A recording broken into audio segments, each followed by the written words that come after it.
Assalamualaikum warahmatullahi wabarakatuh. Bismillah, tawakkaltu ala Allah, la haula wala quwwata illa billah. Asyhadu an la ilaha illallah wa asyhadu anna Muhammadar Rasulullah. Allahumma shalli ala sayyidina Muhammadin wa ala alihi wa sahbihi ajma'in, amma ba'd. Kita lanjutkan pada halaman 61, poin yang ke-83. Dikasih tanda aja, poin 83, ya abdu la kalutfil lutfi. Wahai hambaku, aku ini tidak seperti lembutnya kelembutan, tidak seperti halusnya kehalusan. Uthbitu siwa, aku telah menetapkan selain aku. Wala siwa, dan tidak ada selain aku. Kalimatnya seperti begini ya. Wala ka'azzil azzi, dan tidak juga seperti kemuliaan, tidak seperti kemuliaan di antara kemuliaan. Luhurnya keluhuran, mulianya kemuliaan. Ofni anis siwa, aku tiadakan selain aku. Fima ushidu siwaya, dalam sesuatu yang aku persaksikan kepada selain aku. Kalimat siwa, sinwawa, ta'ni, yakni artinya ma siwallah, selain Allah, itu namanya siwa. Atau dan istilah tasawuf lain al-aghyar, artinya selain Allah, al-aghyar atau siwa, makhluk dan sebagainya. Artinya bahwa betapa kita meyakini Allah itu ada dan kita yakin ada, tapi kenapa kita tidak bisa pernah melihatnya? Adalah karena saking sangat lembutnya, saking sangat halusnya, saking sangat mulianya. Kita juga, saya kemarin juga sudah saya keterangkan, sesuatu yang tidak bisa kita lihat itu bukan karena tidak ada, karena saking kecilnya, saking lembutnya juga tidak bisa melihat. Sampai mikroskop pun di laboratorium senegara Indonesia nggak ada. Ketika yang kita lihat adalah sesuatu yang sangat lembut sekali, yaitu dalam ilmu fisika partikel. Ya, untuk melihat foton dengan mikroskop biasa, ya sangat halus sekali. Ya, atau juga terlalu besar seperti kita melihat besarnya bumi. Kita nggak bisa melihat bumi kok. Kita tinggal di bumi, kita tidur di bumi, makan di bumi bertahun-tahun, tapi kita tidak bisa melihat bentuk bumi yang sesungguhnya. Jadi untuk melihat bentuk bumi yang sesungguhnya kita harus berada di luar bumi. Ya, berapa kilometer kita bisa melihat bentuk bumi? Ya dengan pesawat terbang nggak bisa. Pesawat terbang yang kita tumpangi saat itu hanya sekitar sekian ribu kaki. Ya masih belum melihat bulatnya bumi, apalagi kalau kita ada di matahari. Ya harus sekian ribu, sekian ratus ribu, sekian ribu kilometer kita ya pakai pesawat ulang-alik. Ulang-alik juga masih belum melihat bumi itu bulat. Itulah kira-kira. Saking jauhnya juga kita bisa melihatnya, saking dekatnya ya nggak bisa melihat juga. Jadi sepertilah kira-kira kita harus memahaminya. Ya abdu, ana adzahir, aku adalah zahir. Wala ta'anir ayun, tapi juga tidak bisa dilihat dengan mata. Saking zahirnya. Sudah saya katakan kemarin, Gunung Ciremai itu kalau pagi kenapa kita bisa melihatnya? Ketika cahaya matahari itu belum 100%, baru 60% kelihatan. Tapi begitu siang jam 12 nggak kelihatan gunung itu. Padahal mega nggak ada, kabut nggak ada. Yang ada adalah terang benderangnya sinar matahari, malah nggak kelihatan gunungnya. Gitu. Saking dohirnya itu sampai tidak bisa dilihat dengan mata. Wa anal batinu, dan aku ada al batin, wala tatifu fil fi bi ad-dunun, tapi juga tidak bisa dikonstruksikan dengan imajinasi kita. Ya, tidak bisa direkonstruksikan, tidak bisa dipersepsikan, tidak bisa dibayangkan dengan imajinasi kita. Mental imajinasinya nggak mampu kita mengimajinasikan Tuhan, saking batinnya Allah. Saking zahirnya nggak bisa melihat, saking batinnya nggak bisa dibayangkan, tidak bisa direnungkan, tidak bisa diimajinasikan. Kita melihat perempuan yang cantik jelita, baru pernah kita ketemu sekali, saking cantiknya perempuan. Kita mau bercerita nggak mampu, pokoknya di luar kalimat yang habis diucapkan, terus pokoknya cantik banget dah. Seperti apa? Udah nggak bisa dibayangkan lah, kehabisan bahasa, kehabisan kata-kata untuk menerangkannya. Ya, umpamanya seperti itu, saking cantiknya. Duit juga saking banyaknya, bukan jutawan, bukan miliarder, tapi sudah seberhahaha. Beda duit ya, seberhahaha, wis. Ya kalau triliun masih triliuner, ya dulu kalau orang kaya namanya jutawan, terus diganti lagi miliarder. Sekarang setelah jutawan, terus miliarder, terus triliuner, terus ya seberhahaha. Artinya saking banyaknya hitungan, itu seperti itu, dan jumlah bilangan saking tidak ketahuannya. Ya abdu an-daimu, wahai hambaku, aku adalah langgeng, abadi, selalu. Wala tukhbiru anil abadu, tidak dibatasi, tidak dikabari dengan abad-abad, tidak bisa diukur dengan abad. Aku adalah abadi yang tidak bisa diukur dengan abad. Berapa tahun abadnya? Ya tidak pakai abad sudah. Berabad-abad, tidak bisa disifati dengan abad, pokoknya abadi. Tidak dengan detik, dengan menit, dengan hari, dengan jam, dengan tahun, dengan minggu, dengan abad. Wala tukhbiru anni al-abadu wa anal wahidu, dan aku adalah satu, tunggal. Wala tusbihuni a'dad, tapi tidak serupa dengan bilangan-bilangan. Artinya bahwa satunya aku adalah bukan satu matematika. Ya, bukan satu bilangan, satu lalu dua. Aku satu, tapi bukan satu setelah lalu dua. Tidak mengenal dua. Dan juga tidak bisa dibagi dua menjadi setengah. Aku tidak ada setengahnya. Aku adalah satu. Jadi satu aku bukan satu matematika. Tapi satu kesempurnaan yang tak ada taranya. Maha Esa. Kullu syai'in yatlubuhu ma minhu. Jadi artinya bahwa segala sesuatu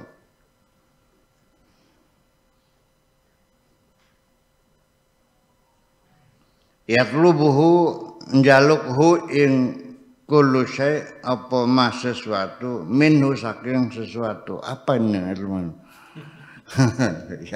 ya inilah rumitnya bahasa Arab seperti itu. Iya, sehingga terjemahannya tidak bisa pas gitu ya, terjemahan makna aja lah. Segala sesuatu akan kembali kepada asalnya. Atlubuhu, dia akan menuntut kepada dia ma sesuatu minhu daripadanya. Kamu asalnya dari tanah, nanti kamu akan diminta oleh tanah suruh kembali jadi tanah lagi. Gitu. Kamu asalnya dari Indramayu, nanti suatu ketika selesai kontraknya kamu harus kembali kepada Indramayu lagi. Itu seperti itu. Al jasadu yatlubuhu turab, jasad kita ini berasal dari tanah. Waruhi dan ruh. Ya.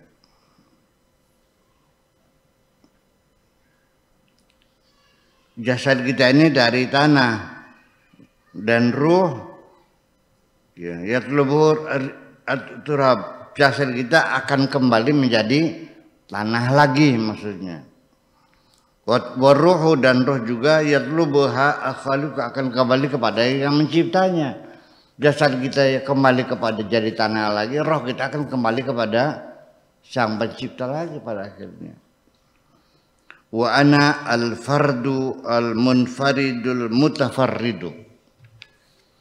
Aku adalah esa, tunggal dan sendirian. Dewekan. La ana min syai'in, aku bukan dari sesuatu. Fayatlubuni, sehingga harus aku kembali kepada sesuatu. Aku bukan berasal dari sesuatu, sehingga nanti aku akan dituntut harus kembali lagi menjadi pada asalnya. Tidak, aku bukan dari sesuatu. Nggak bisa kita nanya kalau Tuhan itu asalnya dari mana atau Tuhan itu orang mana, gitu nggak bisa. Geger kan begitu, gitu. Tuhan bukan orang Arab, orang Arab Tuhan itu. Ini persoalannya. Jadi aku bukan berasal dari sesuatu, ya, sehingga aku harus kembali kepada sesuatu itu. Wala ana bisyai'in, ya. Dan aku adalah bukan sesuatu. Aku bukan dari sesuatu dan aku bukan sesuatu. Oh, jangan kau katakan Allah adalah sesuatu, karena Allah bukan sesuatu. Ya, sehingga fayatakhasasul bi, sehingga harus dideskripsikan secara khusus. Ya. Nah, itulah makanya sementara ini ahli ilmu kalam atau ilmu tauhid mencoba mendeskripsikan Tuhan, menyebutkan sifat-sifat Tuhan dengan tujuan untuk menjelaskan seperti apa Tuhan. Sehingga untuk mendekatkan pada pikiran kita, maka dijelaskan Tuhan itu sesuai dengan keterangan-keterangan dari hadis dan Al-Quran dengan sifat-sifat yang sesungguhnya adalah sifat-sifat kita. Iya, Allah melihat, itu kan sifat kita melihat. Allah mendengar, Allah mengetahui, Allah berbicara, Allah berkehendak, Allah, itu kan sifat-sifat kita. Jadi ini perlu saya peringatkan sekali lagi bahwa sifat-sifat macam itu adalah sifat-sifat kita. Jadi artinya dapat saya pastikan bahwa sifat-sifat itu adalah sifat-sifat majaz, sifatnya majazi. Bukan sifat hakiki. Ya, kita tidak bisa membayangkan seperti apa melihatnya Tuhan, seperti apa berbicaranya Tuhan. Ya, begitu kita jelaskan bila sautin wal harfin, ya seperti apa? Ya tidak seperti apa-apa. Ya kalau sudah tidak seperti apa-apa, ya tidak bisa dijelaskan dengan apapun dong. Sesungguhnya mah. Jadi gimana ya, boleh-boleh saja orang mencoba untuk menjelaskan Tuhan supaya orang paham, nggak ada masalah kok. Tapi walau bagaimanapun tidak akan bisa persis. Tetap di penghujungnya laisa kamitslihi syai'un. Seperti juga orang bertengkar antara Wahabi dengan Sunni tentang tangan Tuhan. Kata Wahabinya, ya pokoknya Tuhan punya tangan. Ar-Rahmanu 'alal arsy istawa. Pokoknya Tuhan ada di aras, ya sudah selesai. Ya tapi itu kan majazi. Di sini ada enggak? Ya ada, ya berarti tidak di sana saja, jadi juga ada. Ya, di mana-mana ada Tuhan. Jadi Tuhan selalu ada, dimanapun selalu ada. Nggak ada ruang-ruang kosong, semuanya ada Tuhan. Jadi gimana? Ya udah, tangan. Ya kata Wahabi dia punya tangan. Terus yadullah faqa aidihim. Artinya tidak, itu tangan majazi. Ya. hanya ya perumpamaan saja, bukan tangan yang sebenarnya tangan. Udahlah, jangan ribut dah. Udah mau bilang Allah punya tangan ya mangga, bilang dia yang maksud dengan yang satu lagi mengatakan yang dimaksud dengan yadullah adalah kekuasaan Tuhan, yang mengatakan tangan Tuhan. Ya udah terserah, yang bilang kekuasaannya mangga, yang bilang tangan juga mangga. Tetapi pada asalnya ketika yang meyakini Tuhan punya tangan, ketika saya tanya tangannya seperti apa, ketika jawabnya tidak seperti apa-apa, ya nggak salah juga. Yang temen sih, paham nggak saya ngomong nih? Ketika yang meyakini Tuhan punya tangan, tetapi ketika ditanya seperti apa tangannya, ketika dia menjawab tidak seperti apa-apa, ya nggak salah juga kok. Sudah, yang penting tidak seperti. Kok banyak-banyak untuk bertengkar begitu sih? Sudah begitu aja penyelesaiannya. Karena memang sifat saya tidak mau memihak kepada siapapun. Nggak ada. Saya hanya memihak kepada Allah dan Rasulnya aja. Kalau saya nggak pahami, saya bilang nggak paham. Paling tidak saya akan mengatakan wallahu a'lam bis-shawab. Allah yang maha tahu mana yang benar, Allah yang maha tahu. Itu aja. Memang salah kita bilang mengatakan tidak tahu. Boleh nggak kita mengatakan tidak tahu? Itu hak kita dan memang seharusnya begitu. Kalau jangan sok tahu, kalau kita sudah nggak tahu selesai. Kapan tahu ya nanti nunggu pemberitahuan dari Allah. Allah nggak ngasih tahu ya sudah, sementara kita nggak tahu. Selesai gitu aja. Ya jangan pakai itu. Nah itulah makanya jadi yang jadi masalah ya, sebetulnya mah begini. Bukan masalah berbeda pendapat, yang alam dunia ini selalu berbeda kok. Wa min ayati ikhtilaful laili wan nahar, perbedaan dari siang ada malam. Wa min ayati ikhtilafu alsinatikum, beda bahasa, wa alwanikum, dan beda warna. Itu memang diciptakan plural, berbeda. Yang jadi masalah adalah karena ada sebagian orang yang meyakini bahwa pikiranku paling benar, sehingga siapapun yang pikirannya berbeda itu disalahkan. Itu aja persoalannya. Kalau tidak sama seperti ini ya berarti murtad, berarti kafir, berarti halal darahnya, berarti syiah, berarti bid'ah, berarti wah gimana sih? Bagaimana asal usulnya orang meyakini bahwa pikirannya yang paling benar, yang tidak sama disalahkan? Itu dari mana cara berpikirnya? Yang orang berpikir saja seseorang itu bisa berubah pendapat sih. Ketika dia pindah tempat tinggalnya dari Irak menuju ke Mesir, pendapatnya berubah lagi.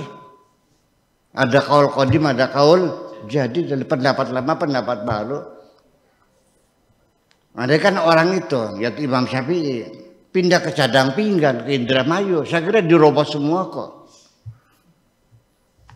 Iya karena dia akan berinteraksi dengan peradaban lokal. Ya nggak mungkin di Indramayu sekarang dipaksakan perempuan tidak boleh keluar, yang sudah keluar aja dari dulu udah ke sawah ikut bercocok tanam. Ikut berdagang di pasar, di dalamnya sok di dalam pasar, di pasar. Yang dagangan laki atau perempuan? Mana mungkin bisa dilarang keluar lagi? Iya, nggak mungkin. Iya, masa sholat jamaah harus seorang istri ketika bersama udah harus minta izin kepada suaminya? Apakah bisa kita terapkan aturan semacam ini? Yang tiap hari ke pasar, permisi enggak istri kita ketika pergi ke pasar tiap hari? Kang, nyuwun izin nggih, kula badhe mangkatang pasar gitu bilang. Ya nggak mungkin. Ya nggak mungkin. Iya, jadi ya artinya ketika omongan kasar, kirik cemara ya tidak bisa diharamkan. Itu kalimat basa-basi dan kalimat persahabatan kirik gitu. Itu tuh bukan berarti menghina orang, bukan. Itu menunjukkan bahwa Anda sahabatku yang sangat dekat sekali. Sehingga apa? Saking dekatnya seorang sahabat, saking akrabnya, sehingga tidak akan ada dugaan rasa tersinggung. Maka ngomong apa-apa tidak akan tersinggung, bilang kirik mau cemara. Udah paham? Iya, itu kata sosiolinguistiknya kan begitu. Kata sosiolinguistik seperti itu. Iya, linguistik, sosiologi, sosiolinguistiknya seperti itu. Jadi kita jangan terburu menuduh orang Indramayu kasar. Oh tidak, bukan kasarnya bahasa Indramayu, memang saking lembutnya bahasa Indramayu. Seperti itu, sehingga kiri itu anjing itu adalah sesuatu yang sangat indah di hati kita kan gitu. Mendirik. Kan biasa begitu tuh. Iya, itu saking dekatnya. Tidak mungkin bilang rakrik-rakrik kepada orang yang baru kenal. Iya. Biasanya itu yang sudah akrab sekali, sudah sangat selalu siang malam selalu bersama, mangan bareng, turu bareng, kelanti bareng, nangis bareng, itu baru bilang kiri-kiri itu biasa. Betul nggak? Ya ada batasan-batasannya semacam itu. Nah itulah kira-kira jadi kita mencoba mendeskripsikan Tuhan silahkan saja.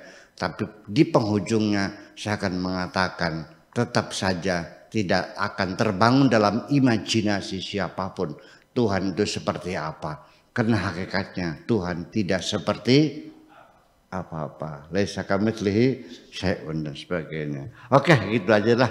Nggih, mangga. Assalamualaikum warahmatullahi wabarakatuh. Waalaikumsalam warahmatullahi wabarakatuh.